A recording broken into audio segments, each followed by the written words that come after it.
hi hello నమస్తే welcome to signal TV నేను మీ ప్రత్యూష ఈ రోజు మీ అందరికి నేను ఒక దారుణమైన సంఘటన గురించి చెప్పడానికి వచ్చాను దానికంటే ముందు ఈ వీడియో చూస్తున్న ఎవరైనా ఇప్పటివరకు సిగ్నల్ టీవీ డిజిటల్ ని సబ్స్క్రైబ్ చేసుకోకపోతే సబ్స్క్రైబ్ చేసుకోవాల్సిందిగా కోరుకుంటున్నాను ఆ దారుణమైన సంఘటన చెప్పబోయే ముందు ఈ మధ్య కాలంలో సమాజంలో చూసినట్లయితే ప్రేమ కోసమో డబ్బు కోసమో ఆస్తి కోసమో లేదంటే అనుమానంతోనో తల్లి బిడ్డల్ని చంపడం అలాగే భార్య భర్తను భార్య ఇలా చంపడం చూస్తూనే ఉన్నాము దారుణంగా అంటే కుక్కర్లో ఉడికించడం బిడ్డల్ని చంపి మూటగట్టి పడేయడం అలాగే ఆ ప్లాస్టిక్ టబ్బుల్లో కూడా శవాన్ని పెట్టి కప్పేయడం వంటివి చూస్తూనే ఉన్నాం అలాంటిది ఒక సంఘటనే ఇప్పుడు కర్ణాటక మాజీ డీజీపీ అయిన ఓం ప్రకాష్ గారి విషయంలో కూడా అదే జరిగింది ఆదివారం సాయంత్రం 4:30 గంట సమయంలో ఆయన సొంత ఇంట్లోనే 3వ అంతస్తులో చనిపోయి రక్తపు మడుగులో పడి ఉన్న మాజీ డీజీపీ ఓం ప్రకాష్ గారిని అయితే పోలీసులు గుర్తించడం జరిగింది ఈ మరణం సాధారణమైన మరణం కాదు దీని వెనక ఏదో అనుమానాస్పద హత్య ఉందని పోలీసులు అయితే గుర్తించడం జరిగింది ఈ హత్య వెనక ఓం ప్రకాష్ గారి భార్య అలాగే కూతురు కూడా ఉన్నట్లు పోలీసులు గుర్తించారు ప్రస్తుతం అయితే భార్య అయిన పల్లవి గారిని అలాగే కుమార్తెను పోలీస్ కస్టడీలో విచారణ చేస్తున్నట్టు తెలుస్తుంది ఈ ఘటనా స్థలంలో మాజీ డీజీపీ ఓం ప్రకాష్ గారి మృతదేహం పక్కనే ఒక కత్తి అలాగే బాటిల్ కూడా పోలీసులు గుర్తించారు దీంతో పాటు ఓం ప్రకాష్ గారి మృతదేహం పైన 3 కత్తిపోట్లు ఉన్నట్లు కూడా పోలీసులు గుర్తించడం జరిగింది అయితే అదే స్థలంలో కూడా కారంతో మొత్తం కారం పొడి చల్లినట్లు కూడా పోలీసులు గుర్తించారు ఇందులో ఆశ్చర్యకరమైన విషయం ఏంటంటే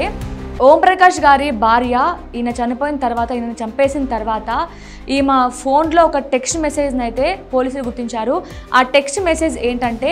ఇంకొక మాజీ డీజీపీ గారికి పల్లవి గారు ఆ రాక్షసుని నేను చంపేశాను అంటూ టెక్స్ట్ మెసేజ్ చేయడం అయితే జరిగింది దాన్ని కూడా పోలీసులు బయట పెట్టారు అది కూడా సోషల్ మీడియాలో ఇప్పుడు వైరల్గా మారింది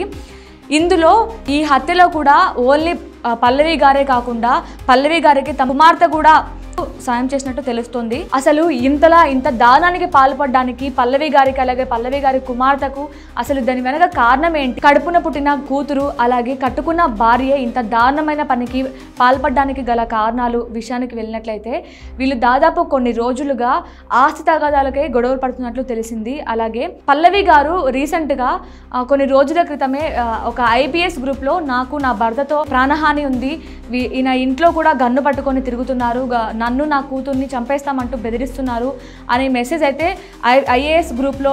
టెక్స్ట్ చేయడం జరిగింది అలాగే మన ఓం ప్రకాష్ గారు కూడా కొన్ని రోజుల క్రితం వాళ్ళ ఫ్రెండ్ సర్కిల్లో కూడా చెప్పడం జరిగింది నాకు నా భార్యతోనూ అలాగే కుమార్తెతోనూ ప్రాణహాని ఉందంటూ ఆయన చెప్పుకొచ్చారు ఈ కేసులో ఇప్పటికీ ఇంకా ఎవరిని అరెస్ట్ చేయలేదు వాళ్ళ కుమార్తె అయితే కేసు పెట్టించి వాళ్ళ భార్యను అలాగే కూతురుతో ఇన్వెస్టిగేషన్ అయితే జరుపుతున్నారు ఇంకా కొంచెం సమాచారం కోసం అయితే ఇందులో ఆశ్చర్యకరమైన విషయం ఏంటంటే పల్లవి గారే ఓం ప్రకాష్ గారిని చంపేసి బయటకు వచ్చి నేను ఆ రాక్షసును చంపేశానంటూ గట్టిగా కేకలు పెట్టడంతో చుట్టుపక్కల ఉన్న వారు కూడా భయాందోళనకి గురయ్యారు అయితే ఇందులో ఇంకొక విషయం ఏంటంటే ఆవిడే చంపేసి ఆవిడే పోలీసులకు ఫోన్ చేసి చెప్పిందంట అయితే పోలీసులు వచ్చిన కొద్దిసేపటి వరకు కూడా పల్లవి గారు అలాగే వారి కుమార్తె గారు ఇద్దరు వేర్వేరు గదుల్లోకి వెళ్ళి డోర్ వేసుకోవడం జరిగింది పోలీసులు వచ్చినప్పటికీ కూడా చాలాసేపటి వరకు ఇద్దరు కూడా డోర్స్ ఓపెన్ చేయలేదు అయితే మృతదేహం చుట్టూ కూడా కారం పొడి చల్లినట్టయితే తెలుస్తుంది అలాగే వాళ్ళు యూజ్ చేసిన కత్తికి కూడా కారం పొడి చల్లారంట